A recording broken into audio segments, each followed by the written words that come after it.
राधा वल्लभ श्री हरिवंश। मैं ब्रज आशा लता जो और मेरे इस चैनल में आप सभी लोगों का फिर से हार्दिक स्वागत है। तो आज की स्पीच के कैचिंग पॉइंट्स शुरू करने से पहले मैं एक बार आप लोगों को कुछ इन्फॉर्मेशन देना चाहूँगी। ये जो चैनल है और ये चैनल तो मेरा पर्सनल चैनल है और उसमें आपको पता ही है कि किस प्रकार की चीज़ें मैं देती रहती हूँ। तो आपको समझ में आ गया होगा कि मैं किसी भी एक चीज़ को लंबा नहीं खींच पाती हूँ, चाहे ये मेरी हैबिट होगी या चाहे जो कुछ भी होगा। तो अभी जो हमारी ये सीरीज़ चल रही है तो वो जितनी चल जाए उतनी चल जाए, किसी भी समय पे मैं उसको स्टॉप कर सकती हूँ। और तो इसीलिए मुझे ये कहना है कि कोई भी इस स्पीच को अपना इस तरीके से, जैसे कि ये रेगुलर जैसे श्री महाराज जी की आ रही है वैसे ही आपको हमेशा के लिए मिलती रहेगी, ऐसी आशा ना करें। क्योंकि मेरा खुद का भी एक क्षण का कोई भी कार्य जो है, कोई भी सेवा जो है वो निश्चित नहीं होती है। और टोटली वैसे तो चाहे जैसे भी हो, हम अपने हरि गुरु के ही आश्रित जीव हैं।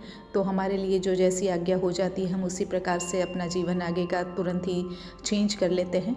तो इसलिए मेरी आपसे यही प्रार्थना है कि ये जो सीरीज़ हैं ये शुरू करने का पर्पस खाली इतना है कि मैंने इंटरव्यूज़ लेना शुरू किए थे, वो बीच में स्टॉप हो गए, लेकिन बहुत सारे सब्सक्राइबर्स मेरे से जुड़ चुके थे तो उनके प्रति भी मेरी कुछ सेवा मेरे को देना मुझे समझ में आ रहा था। दूसरी बात, जो महाराज जी की स्पीच के पॉइंट्स में अपने लिए मैंने कैच किया और वो मेरे लिए फ़ायदेमंद था, मुझे लगा कि अगर मैं आपसे शेयर कर दूंगी तो आपके लिए भी ये यूज़फुल हो जाएगा, तो इसलिए मैं ये करती हूँ। बाकी इसके अलावा मेरा और कोई पर्पस नहीं है। दूसरी बात, आप बिल्कुल एक अच्छे से दिमाग में बिठा लीजिए कि हमको अगर किसी की स्पीच से अगर हमारा जीवन परिवर्तित होता है तो वो महापुरुष होता है, भगवत प्राप्त होता है, तभी उनके प्रवचनों से हमारे जीवन में जो है वो इफ़ेक्ट आती है और हम उसको जीवन में ला सकते हैं। तो जैसे कि अगर कोई व्यक्ति, जैसे मान लीजिए, क्योंकि हमारी मन बुद्धि जो है वो सब मतलब हम लोग आलसी तो है ही हैं, तो हम ये सोचे कि अरे ये पूरा 1.5 घंटे का प्रवचन हम कहाँ सुने, हम जो है आशा दीदी का आता ही है उसको सुन लेंगे, हमारा आधे घंटे में काम हो जाएगा। तो ऐसा बिल्कुल भी मत कीजिएगा। मैं आपसे 2 हाथ जोड़ के रिक्वेस्ट करती हूँ। मेरा ये सीरीज़ आपको खाली रिवाइज़ करने के लिए, आपने एक बार महाराज जी का प्रवचन महाराज जी के ही श्रीमुख से सुन लिया है तो उसका आप रिवीजन करिए मेरे स्पीच के, मेरे इस सीरीज़ के माध्यम से। और मैं यहाँ पे अपने थोड़े बड़े, जो मतलब इतने तो बड़े होते भी नहीं है, मेरे छोटे छोटे एक्सपीरियंस में एक छोटा सा, मतलब पता नहीं अब साधक हूँ भी नहीं हूँ, ये भी तो भी राधा रानी जाने, पर लेकिन वो थोड़ा बहुत मैं इसलिए बोल देती हूँ कि जो गलतियाँ मैंने करी हैं वो आप ना करें, और जो कृपाएं मेरे पे हुई है आप उसको देख के और भी आपका राधा रानी के, अपने गुरु के प्रति प्रेम जो है, आस्था जो है वो बढ़ जाए। तो यही मेरा पर्पस है। देखिए, इसके अलावा मेरा और कोई पर्पस नहीं है। बाकी ये चैनल जो है वो मोनेटाइज होगा और पैसे मिलेंगे, अरे भाई मैं पहले पैसे मिलेंगे तब तक के लिए मैं इसको रेगुलर कर लूँ, कंटिन्यू कर लूँ, तो फिर मेरे को लगता है कि मेरी भगवत प्राप्ति हो जाएगी। तो ऐसा नहीं है। तो इसलिए मैं जब इंटरव्यूज़ भी मैंने शुरू किए थे तभी भी मैं यही प्रार्थना करती थी कि आप इसको ये मत समझिएगा कि मैं बहुत इसको कंटिन्यूसली और लंबा खींच लूँगी और मेरा चैनल जो है उसको, मतलब ये पर्पज़ नहीं था। आगे भी मैं बस यही रिक्वेस्ट करती हूँ, क्योंकि हमारी मेंटालिटी ऐसी होती है, ये नॉर्मल थिंकिंग है, सभी किसी भी जो भी मेरे को सुनेगा उसको लगेगा। तो इसीलिए मैं फिर से एक बार रिक्वेस्ट कर देती हूँ मेरी ओर से कि मेरा ऐसा कोई पर्पज़ नहीं है। बस जितने लोग हैं उनके प्रति, जो मेरे से जुड़े हुए हैं, जो मेरी सखियाँ, तो उनके प्रति जो मेरा एक सेवा भावना का मेरा एक मन किया, तो मैंने बस जस्ट उसको मैं कर रही हूँ। और मैं आपको सच बताती हूँ, जो मैं कर रही हूँ ना, मुझे नहीं लगता कि मैं उतना आपको दे पा रही हूँ, लेकिन मुझे बहुत मिल रहा है। मैं सच बता रही हूँ। ये जितना भी मैंने आपको सीरीज़ के जो भी पॉइंट्स मैंने छाट के दिए हैं, उन पॉइंट्स ने मेरी लाइफ को पूरा चेंज किया है। मैं आपको किस तरीके से, किसी शब्दों में मैं उसको वर्णन नहीं कर सकती हूँ। तो मुझे नहीं पता आप लोगों को ये कितना यूज़फुल हुआ नहीं हुआ, लेकिन मुझे ये बहुत हुआ है। तो मैं सच बता रही हूँ, जितना मुझे हुआ है उतना ही मैं मतलब अपनी आत्मा से, अपने हार्ट से, बस अपनी प्यारी जू की सखियों के लिए, प्यारे जू के लिए, बस ये सेवा समझ के मैं बस उसको कंटिन्यू करने की कोशिश करती हूँ। अदरवाइज़ मेरा और कोई पर्पस कहीं से भी नहीं है। तो यही रिक्वेस्ट के साथ हम आज के प्रवचन की शुरुआत करते हैं।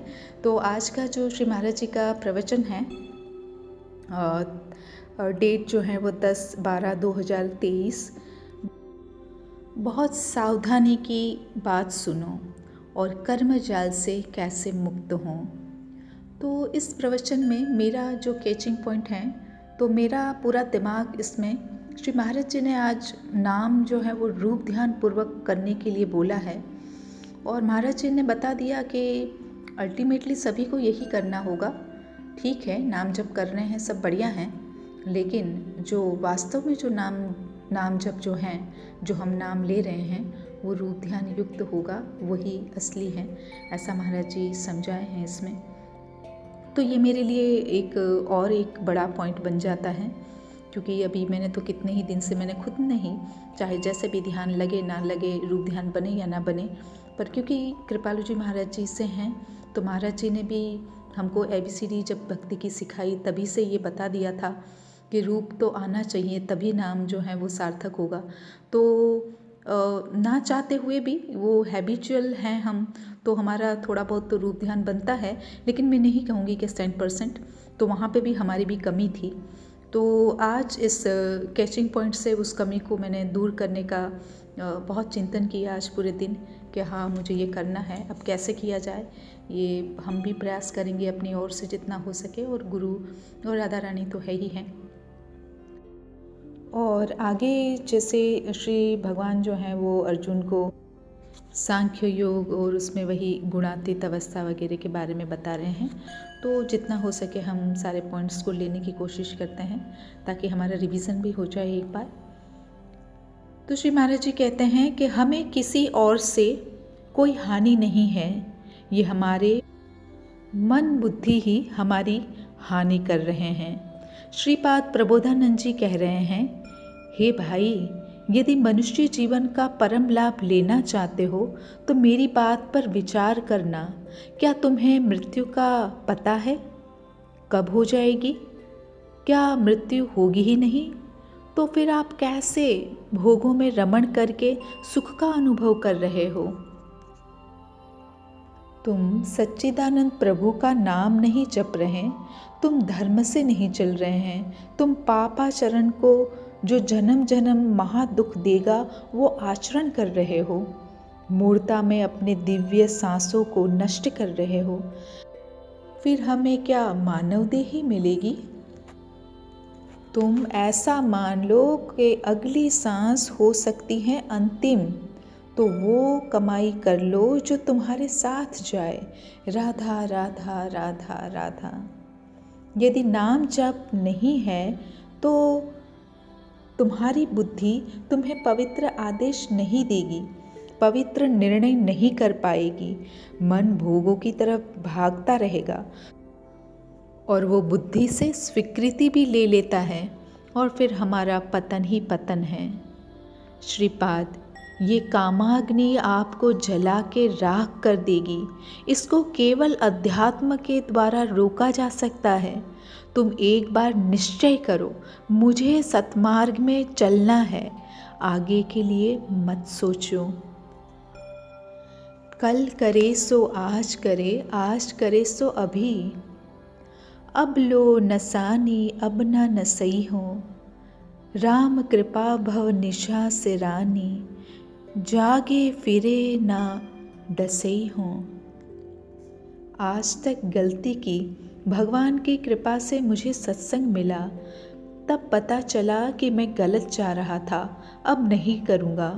देखिए, यहाँ से प्रारंभ होता है सतमार्ग का। इस पर तनिक भी देर मत कीजिए, ध्यान दीजिए, बहुत कीमती सांसें हैं आपकी। अगर आप राधा राधा जप रहे हैं, अब ये अविनाशी बैंक में अविनाशी खजाना जमा हो रहा है, भारी से भारी पाप का नाश करके आपको महान पदवी, महान सुख में पहुंचा देगा। नाम जप और सत्संग का पहला प्रभाव होता है भोगों में अरुचि होना। दूसरा प्रभाव शरीर संबंधियों में ममता का नाश, प्रीति रहेगी। तीसरा, अपने शरीर से परम भगवत कर्तव्य करते हुए उसके फल की इच्छा का त्याग करके राग रहित हो जाना। बढ़ गए आप अध्यात्म की ऊंचाई में। नाम जिह्वा में भी चले, नाम कंठ से भी चले, नाम हृदय से भी चले। अगर तीनों एक हो जाए बहुत जल्दी लाभ होगा। इसलिए कई बार कहा है कि 5-10 मिनट ही सही ये अभ्यास करें। आपके सामने नाम लिखा हुआ है, वही आप पढ़ रहे हैं, वही आप अंदर से सुन रहे हैं। तीनों एक हो गया। मन को भागने का चांस ही नहीं मिलेगा। अगर आप 5 मिनट अभ्यास कर ले तो हजारों माला करने के बराबर फल मिलेगा। विश्वास कीजिए, रंग बिरंगी अक्षरों से लिख सकते हैं। इससे मन वश में होने लगेगा। यदि शरीर स्वस्थ है, बुद्धि काम कर रही है, इंद्रियां चल रही हैं, तो अभी साधना कर लो। आगे साधन नहीं होगा। शरीर रोग से ग्रसित हुआ, वासनाएं हृदय को ढक दिए, फिर तो बस चिंता, शोक, भय, नाना प्रकार की कल्पनाएं और उससे घबराहट पैदा कर देगा। मान जाओ, प्रार्थना, बच जाओगे। अभी जितना समय है उतने से ही भगवत प्राप्ति हो जाएगी। विश्वास करो, भगवत प्राप्ति किसी क्रिया से नहीं होती। भगवत प्राप्ति लक्ष्य से होती है। जो ही हमने लक्ष्य बनाया, अब लो नसानी अब ना नसई हो। अब मन इंद्रियों तुम्हारे अनुसार नहीं, शास्त्र सत्संग गुरुदेव के अनुसार ही चलेंगे। बहुत बड़ा आप में बल है। आप अपने बल को भूल चुके। जैसे महाबली हनुमान जी, वैसे ही तुम भगवान के अंश हो। माया ने तुम्हारे बल का विस्मरण करवा दिया है। तो यहाँ पे श्री महाराज जी हमसे प्रार्थना कर रहे हैं और हमारी क्या क्या हमारा खुद का सामर्थ्य ये हमको बता रहे हैं। तो अभी हमको बिल्कुल भी उनकी प्रार्थना को मान देकर ही कर देना शुरू कर देना चाहिए। आगे श्री महाराज जी कहते हैं कि जब तक जीवन है तब तक ऐसा कभी मत मान लेना कि मैं काम विजयी हो गया, क्रोध विजयी हो गया। कोई भी हमारे अंदर सद्गुण आ रहा है, दिव्यता आ रही है, तो छुपा लो। वो भगवान की कृपा से हैं, उसको अहम में मत आने दो। जब हृदय से नाम होता है तो भगवान का रूप प्रकाशित हो जाता है। बस नक्शिक लो अंग अंग माधुरी, बस इसका अवलोकन हो रहा, नाम चल रहा, रूप का चिंतन हो रहा। ये साधना की कसौटी है उपासक की। बहुत ध्यान देने योग्य विषय। जब हम नाम जप करते हैं और हृदय से ध्यान नहीं करते नाम का या रूप का, तो हृदय खाली होता है। फिर वो भागने लगता है विषयों में। आप देख लेना। इसलिए जहाँ नाम आया है वहाँ ध्यान आया है। जहाँ भी महापुरुषों ने आदेश, जैसे हरिवंश महाप्रभु जी ने आदेश किया, सब सो हित निष्काम मति, श्री वृंदावन विश्राम, श्री राधा वल्लभ लाल को हृदय ध्यान मुख नाम। आप जिह्वा से नाम जप कर रहे हो, अच्छे साधक हो, आगे बढ़ना होगा। ये अभी स्थिति नहीं है। स्थिति एक एक चित्त की वृत्ति जो नाम आप कर रहे हैं, उस नाम के ध्यान में और जीवा में नाम अब खरा सोना है। अब मिलावट नहीं रह गई। अब आप विश्राम की ओर आगे बढ़ रहे हैं। अब जन्म मरण के चक्र का भेदन करने जा रहे हैं। नाम बल में बड़ा सामर्थ्य है। यदि आपका वैसा नाम बल प्रकाशित नहीं हुआ तो आप प्रार्थना करो प्रियालाल से, एकांत में बहुत बल मिलेगा। श्री महाराज जी बताते हैं, कई बार ऐसा देखा गया कि मैं हार रहा हूँ, तत्काल एक प्रकाश हुआ और मार्ग दिखाई दिया। यहाँ कदम रखो, यहाँ से चलो। अंदर से जुड़े रहो प्रभु से, अंदर से बात करो प्रभु से, वो संभालेंगे। एक ज्ञान की चरम सीमा में बैठे महापुरुष उड़िया बाबा और एक प्रेम मार्ग में पंडित रामकृष्ण बाबा। तो उड़िया बाबा ने कुछ वस्तु प्राप्ति के विषय में पंडित बाबा से प्रश्न किया और फिर अपना उसका विस्तार किया उसका उत्तर का। तो पंडित बाबा ने अपने उत्तर में बताया, ये वृंदावन धाम है, यहाँ तो सिर्फ केवल कृपा से वस्तु प्राप्त होती हैं। रो रो करके कृपा की याचना करें प्रियालाल से और वो मन में आके बैठ जाए, वो मन बुद्धि चित्त अहम में आकर बैठ जाए। तो श्री महाराज जी बोलते हैं कि प्रेम मार्ग में आंख मूंदकर दौड़ने पर भी गिरने का भय नहीं है। शरणागति का मतलब प्रभु को समर्पण। शरणागति में हमें जीत ही जीत मिलेगी, हार के चांस ही नहीं है। ना में भक्ता प्रणश्यति।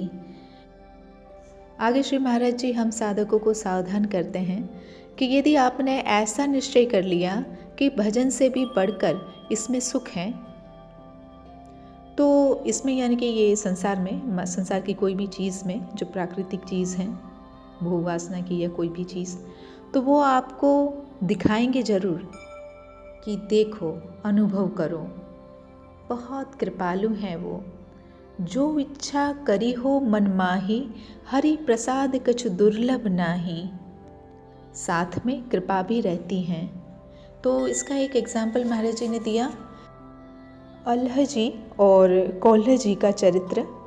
तो पूर्व में वैराग्य लेके संत भाव से भजन कर रहे थे, तो जंगल में एक राजा का शिविर देखा और उनके मन में आ गया कि बचपन से भगवत मार्ग में चला, कष्ट ही कष्ट मिला, इनका जीवन बड़ा आनंदमय है। तो दूसरा जन्म बड़े भाई महाभागवत और ये छोटे भाई बने और राजा के घराने से संबंध रहा, तो अब राजकुमारों के प्राण थे। तो श्री महाराज जी कहते हैं कि देखिए, एक इच्छा से अगला जन्म, जो देखा था वही सब भरपूर, परंतु औषधि साथ में दी। बड़े भाई महाभागवत और इनके ऊपर पूर्व जन्म के प्रभाव से अपने भाई में भगवत भाव। तो एक दिन बड़े भाई ने द्वारकाधीश के मंदिर में दर्शन करने के लिए इनको कहा कि हम चल के दर्शन करते हैं। तो मंदिर में बड़े भाई एक पद गा के सुनाए द्वारकाधीश जी को। तो यहाँ पे श्री महाराज जी हमको बताते हैं कि ठाकुर जी के दर्शन करने जाएं, कोई पद आता है तो गुनगुना के सुना दीजिए, चाहे धीमे स्वर से चाहे उच्च स्वर से, वो सुन लेंगे। जरूर गाना। महाराज जी बहुत प्रसन्नता पूर्वक बता रहे हैं, हमारे राजा धीराज हैं श्यामा श्याम, हम जब पद सुनाते हैं तो मुस्कुरा देते हैं। तो अब छोटे भाई की बारी आई। तो छोटे भाई में बहुत ही दीनता थी और फिर भी उन्होंने कि भाई मैं क्या सुनाऊंगा, मुझे क्या आता है, और लेकिन फिर भी जब उनको कहा गया तो उन्होंने ब्रज लीला संबंधी एक पद सुनाया। तो द्वारकाधीश से रहा नहीं गया और बोल उठे, वाह वाह वाह। और पार्षद को, द्वारकाधीश जी ने अपने पार्षद को माला और प्रसाद भेजा उनको देने के लिए, उनके छोटे भाई को। तो वो फिर आगे का आप जानते ही हैं कि फिर वो बोल रहा है कि नहीं नहीं बड़े भैया के लिए। तो वो बोल रहे हैं नहीं, पार्षद बोल रहा है कि नहीं ये आपके लिए ही है। वो बोल रहे नहीं भाई मेरे बड़े भैया के लिए हैं। और फिर जब उनको पता चला उनके बड़े भैया को, तो उनको बहुत बुरा लगा और उनको गुस्सा भी आया कि जब आराध्य देव ही हमारा आदर नहीं कर रहे हैं तो जीना क्या, समुद्र में छलांग लगा दी। तो दिव्य द्वारिका में पहुंच गए। फिर तो भाई द्वारकाधीश जी के साथ में उनके दर्शन तो हुए हैं, साथ में उनके साथ प्रसाद पाने का भी एक अवसर मिला। तो जैसे ही एक पत्तल और आगे भी परोसी जाने लग गई तो उनके छोटे भाई के लिए, तब उनको फिर से ये झटका लगा कि अब ये पत्तल किसके लिए हैं। तो महाराज जी यहाँ पे फिर से हमको समझाते हैं कि कंचन तजना सहज हैं, सहज तिया का नेह, मान बड़ाई ईर्षा दुर्लभ तजना ये। अब उनके बड़े भाई के मन में प्रभु के दर्शन का सुख नहीं हुआ। भगवान ने बताया वो मेरा परम प्रिय भक्त हैं। उसके मन में एक इच्छा हुई थी और इसकी पूर्ति के लिए ये उसका अगला जन्म हुआ था। तो इन शॉर्ट के ये छोटे भाई हैं, उनका कई कई जन्मों से भक्ति थी और इनका जो है वो पहला ही जन्म था भक्ति का। लेकिन महाराज जी का कहने का आशय है कि ये मान बड़ाई ईर्ष्या जो है वो बहुत आगे तक, आगे क्या, यहाँ तो बस भगवान का साक्षात्कार हो रहा है, वहाँ पे भी नहीं छोड़ रही हैं। तो इनसे हमको बहुत सावधान रहना है। तो श्री महाराज जी आगे बताते हैं कि आपने 100 बार नाम लिया तो अब 101 से ही शुरू होगा, 99 से नहीं होगा। ये भजन कभी नष्ट नहीं होता है। इसलिए आत्मसमर्पण प्रभु को, निरंतर उनके नाम का जप, उनके भरोसे में, इससे बड़ा कोई साधन नहीं। भगवान अर्जुन जी को उपदेश करते हैं, जो अपना है, जो अपने में है, जो अभी है, उसकी प्राप्ति में कोई देरी नहीं है प्यारे। ये शरीर, ये संसार, ये भोग ना पहले थे ना आगे रहेंगे, ये बस बीच में भास रहे हैं। इनकी आसक्ति छोड़ना कठिन है, भगवत प्राप्ति कठिन नहीं है। संसार का राग छोड़ना बहुत कठिन है। अगर कहीं गुरु कृपा से ये राग मिट जाए, हमारा चिंतन ठीक हो जाए, तो आप खुद देखेंगे कि मंद मंद मुस्कुराते श्यामा श्याम यहीं बैठे हैं हृदय देश में। बस आवश्यकता है सब संबंधों की वृत्तियों को समेट लिया जाए। जहाँ हमारा अहम श्रीजू के चरणों में समर्पित हुआ और हमारा प्यार और ममता लाडली जू के नाम रूप चरणारविंद से हुआ, तो उसी क्षण किसी से प्रश्न नहीं करना पड़ेगा। स्वामिनी जू स्वयं प्रकाशित हो जाती हैं। कृपा शब्द का अनुभव अहंकार रहित होने पर होता है। श्री भगवान कहते हैं, नहीं कश्चित क्षणमपि जातु तिष्ठत्य कर्म कृत। हे अर्जुन, कोई भी मनुष्य किसी भी अवस्था में क्षण मात्र भी कर्म किए बिना रह नहीं सकता, क्योंकि प्रकृति परवश होकर सब प्राणियों से प्रकृति जन्य गुण कर्म करवा ही लेती हैं। बहुत ध्यान देने योग्य विषय है। मन बुद्धि चित्त चलता रहता है। सपने में भी योग वशिष्ठ में वर्णन किया है, मन ही एक सब कुछ बन जाता है। अष्टावक्र जी ने भी वर्णन किया है। तो इसका विस्तार हम नहीं करते हैं, पर आपको थोड़ा बस याद दिला देती हूँ कि जनक जी का स्वप्न और भूख से वो व्याकुल हुए, और फिर मतलब सपने में वो भूख से व्याकुल हुए, और फिर वो जो कोई बेल हैं वो लड़े और गिरा दिया। तो फिर वो झाग गए, तो अभी ये स्वप्न था कि ये स्वप्न है। फिर वो प्रश्न रख दिया कि भाई जो मैंने देखा वो स्वप्न है कि अभी जो है वो स्वप्न है, ऐसा करके। और कोई जो है उत्तर नहीं दे पाया। तो फिर जो अष्टावक्र जी के पिताजी हैं उनको नज़र बंद कर दिया, मतलब सुविधाएं सब दे रहे हैं लेकिन उनको छोड़ नहीं रहे, अपने ही पास रख दिया अंदर महल में ही। तो फिर अष्टावक्र जी को पता चलता है, तो फिर वो सभा में जाते हैं और फिर वही अष्टावक्र जी को देख के सब हंसते हैं, और ये सब आपको पता ही है। तो जब उनके प्रश्न का समाधान मांगा, जनक जी ने अपने प्रश्न का समाधान मांगा, तो अष्टावक्र जी ने कहा कि ना ये सत्य ना वो सत्य। जो कुछ क्षणों में मिथ्या हो जाए वो सत्य कैसे हो सकता है? जो सत्य होता है त्रिकाल सत्य होता है। जनक जी खड़े हो गए और गुरु रूप में उनको स्वीकार करते हैं। और जनक जी कौन है? सुखदेव जी के गुरु जी हैं जनक जी। तो श्री महाराज जी बोलते हैं कि ये भगवत मार्ग है, स्वीकृति से यहाँ जल्दी काम बनता है। क्रियाओं को देखेंगे तो हम कभी भगवत प्राप्ति कर ही नहीं सकते। तो सपने में जो भी था वो वस्तुएं, वो पदार्थ केवल मैं था। मन के साथ मैं और कुछ नहीं। ऐसे ही अंतःकरण का अहम धर्म, देहाभिमान और मन मिलकर ये पूरी सृष्टि का भान करा रहे हैं। श्री महाराज जी कहते हैं कि सत्य कह रहा हूँ, यदि जागृत हो जाओ अभिज्ञान में, जो भगवान अर्जुन को कह रहे हैं, मत्तहा परम तरम, ये जो भी पूरा श्लोक है, मेरे सिवा और कोई नहीं, वही आपको दिखाई देने लग जाएगा, जैसे गोपियों ने देखा, जित देखो तित श्याममय। तो श्री महाराज जी आगे बताते हैं कि त्रिगुणातीत हैं प्रभु की नाम, लीला, रूप, सेवा। ये भागवतिक कर्म है, तो ये क्रिया है, पर ये गुणधर्म के अंतर्गत नहीं आती हैं। तो जैसे ये प्रकृति के 3 गुण हैं ना, उसमें नहीं आती है ये, और इनमें इतना सामर्थ्य है कि ये भगवान को भी वश में करा देगी। आगे श्री महाराज जी बताते हैं कि अगर आप निषेध कर्म कर रहे हैं हो, आप साधक है ही नहीं। साधक नाम जप के प्रभाव से निषिद्ध कर्म को रोकता है। ऐसा नहीं हम परवश होकर जो मन कह रहा है वही कर रहे हैं, करे जा रहे हैं, वो साधक नहीं, विषयी हैं। भूली ना देही कुमारग पाऊं, तुम्हारे नाम जप में कमी है, तुम ढील दे रहे हो, छूट दे रहे हो मन को। तुम्हें मनोरंजन अच्छा लगता है सांसारिक भोगों में, तो आप बहुत त्रुटि कर रहे हैं। कोई भी परमात्मा प्राप्ति में चलने वाला साधक निषिद्ध कर्म कर नहीं सकता, चाहे वो गृहस्थ हो या विरक्त। निषिद्ध यानी ये नहीं करना है, रोका गया हो वो कर्म करना।